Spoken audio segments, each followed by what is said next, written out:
त्या जगन्नाथने मिळून माझं आयुष्य उद्ध्वस्त करून टाकलं आणि आता या घरात तुझा खोटेपणा खरा करून विकतेस तू. हेच करत आलीस तू. एक मिनिट.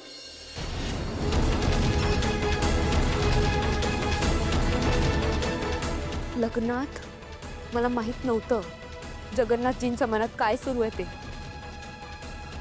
माझं लग्न एका वेगळ्याच व्यक्तीबरोबर होणार होतं असं मी. माझ्या डोळ्यासमोर हे जे विश्व उभं आहे ना ते मी स्वप्नातही पाहिलं नव्हतं ग. माझ्या आणि माझ्या घरच्यांसमोर जे वाढून ठेवलं होतं ना त्याची आम्हाला कल्पनाही नव्हती, अगदी लग्नाच्या दिवसापर्यंत. त्यामुळे तू जे आरोप करतेस ना ते कधीच सिद्ध होणार नाहीत, कारण ते सत्यच नाहीये. आणि हो,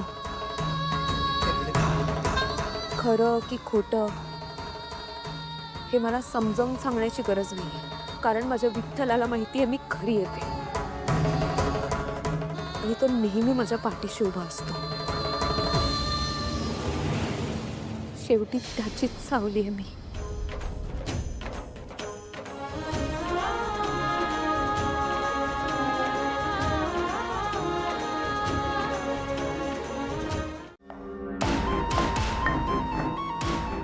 बर का सासरे बुवा, आज यांच्या झालं. याला काय म्हणतात माहितीये का? गाव बसानी लुटेरे. पिक्चर मध्ये दाखवतात तसा सीन आहे ना अगदी. नाही म्हणजे यांचा पगार यायची खोटी की लगेच हॉस्पिटलचा खर्च चालूच. हो काय तरी मुहूर्त शोधता दाखव भाऊजी.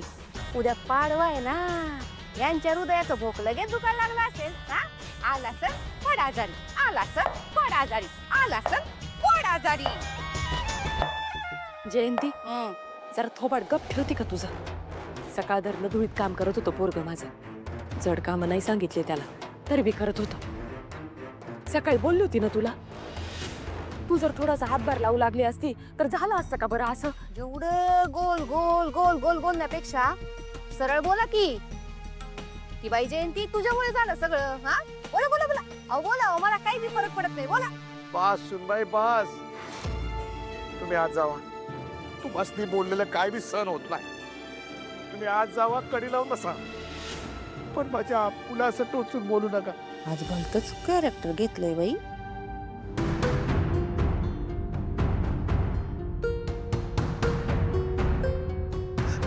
विठ्ठला तूच यातनं काहीतरी समाधान काढ. आओ काढा देत आहे ना. आपण ज्या नंबरशी संपर्क करू इच्छिता तो सध्या बंद आहे. आपण ज्या नंबरशी संपर्क करू इच्छिता तो सध्या. तारा, ही लपाछुपी कधीपर्यंत खेळणार होत आपण? तर आवत नाहीये.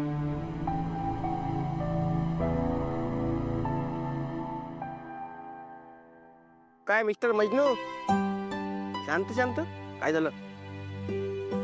आता ताराशिवाय राहवत नाहीये रे मला. एक मिनिट, तुला मी आधीच सांगतोय, मी तारा नाही. तुला माझ्या तारा दिसली की तू तारा छेडायला लागतोस. पण ताराने माझ्या मनाच्या तारा छेडल्यात, त्याचं काय? तिच्याबद्दल विचार जरी केला ना तरी मी वेगळ्याच जगात पोचतो. तिकडे सगळीकडे रंग उधळले जात असतात, छान सुगंध असतो. व्हायोलिन घेऊन कोरसमध्ये माणसं बसलेली असतात. पण हे सगळं माझ्या मनातच घडतंय. ती काही मला भेटत नाही. पेटेल पेटे, टेन्शन घेऊ नको, थंड घे.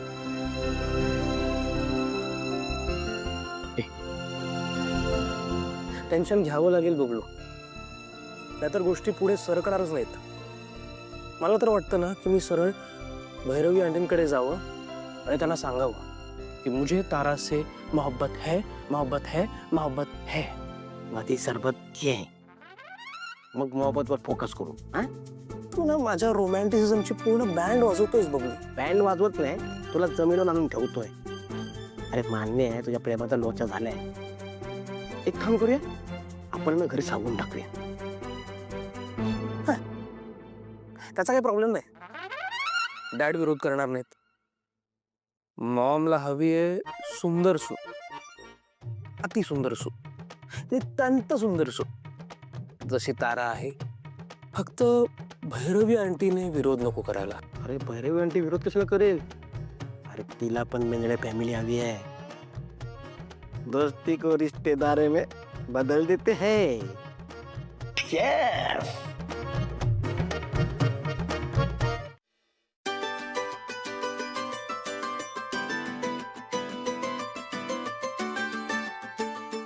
तिलोत्तमा, कमालीची सुंदर दिसते. नेहमीसारखेच. थँक्यू. तुम्ही पण खूप छान दिसताय. हा रंग छान दिसतोय तुमच्यावर. थँक्यू. आणि हिंदू नववर्षाच्या हार्दिक हार्दिक शुभेच्छा. तुम्हाला सुद्धा. पण खरं सांगू, या शुभेच्छा आणखीन सुंदर होऊ शकल्या असत्या.